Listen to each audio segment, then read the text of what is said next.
We will repeal Obamacare, and I will fight with every breath in my body to make sure that happens. If those justices want to become legislators, I invite them to resign and run for office. That's the appropriate place to write laws, on this floor, not from that courtroom. Texas Senator and GOP presidential candidate Ted Cruz on the Senate floor yesterday after the Supreme Court decision to uphold Obamacare tax subsidies. The 2016 hopeful vowed to fight that decision, calling it judicial activism, to say the least. For more, we're pleased to be joined by Betsy McCaughey, health policy expert, and also F.H. Buckley, who is foundation professor at George Mason University School of Law and author of the book, The Once and Future King, The Rise of Crown Government in America. F.H., let me start with you. Chief Justice Roberts claims the intent of the overall law is to provide health care, but it was written poorly. If he believed that, is it really the court's place to decide what the law means? Or should they have sent it back to Congress? Or left it to Congress? Well, the problem with sending things back to Congress right now is Congress and the government is dysfunctional. We've got gridlock, and what he has come up with is a rule of interpretation for a government that doesn't work terribly well. He well knows that at this point, what Justice Scalia suggested, send it back to Congress, just doesn't work so well. You know, I think at this point, conservatives are going to have to move on the issue. Well, there are a lot more cases there. Betsy, go ahead. The Constitution was written by framers who understood that the legislative branch would not always work well. In fact, Madison anticipated that there would often be gridlock. The answer to that is not judicial activism. It's patience. Laws are supposed to be difficult to make and difficult to change, but it is not the role of the court to usurp the legislative function, and that is clearly what happened yesterday. The professor's argument is exactly the argument made by the majority yesterday, that the ends justifies the means.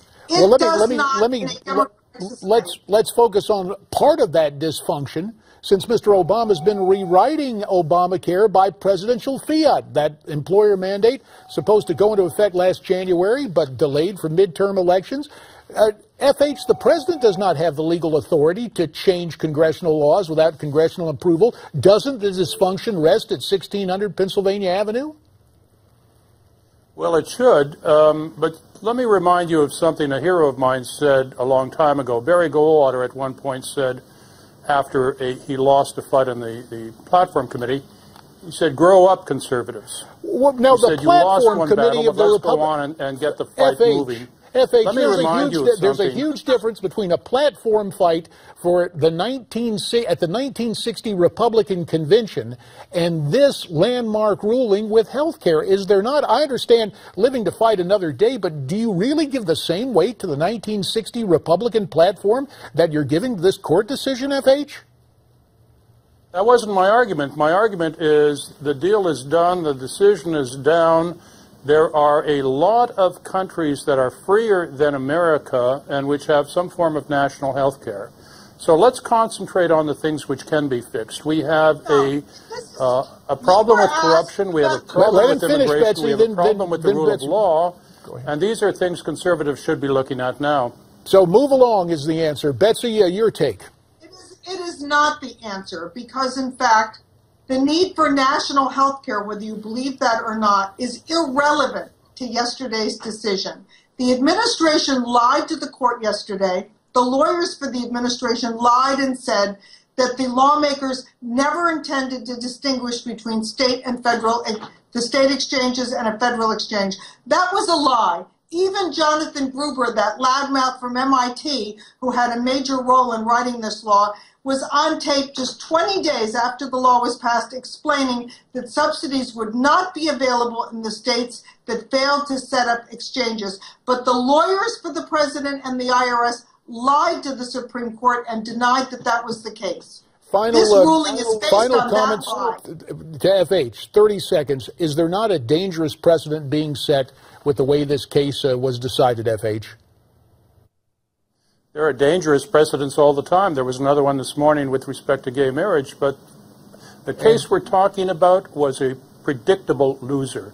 Anybody who read the Sebelius decision 3 years ago pretty much could expect which way it was going down. This time they even lost Kennedy on that decision. There is no advantage in pushing a sure loser. King Lear knew when you should do that. Never, never, never, never, never. All righty, to you both. We appreciate the spirited discussion. Again, the name of F.H. Buckley's book, The Once and Future King, The Rise of Crown Government in America.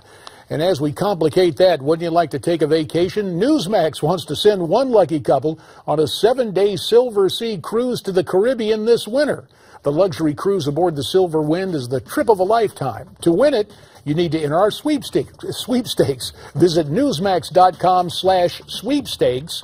That's newsmax.com/sweepstakes. More of Newsmax Prime right after this.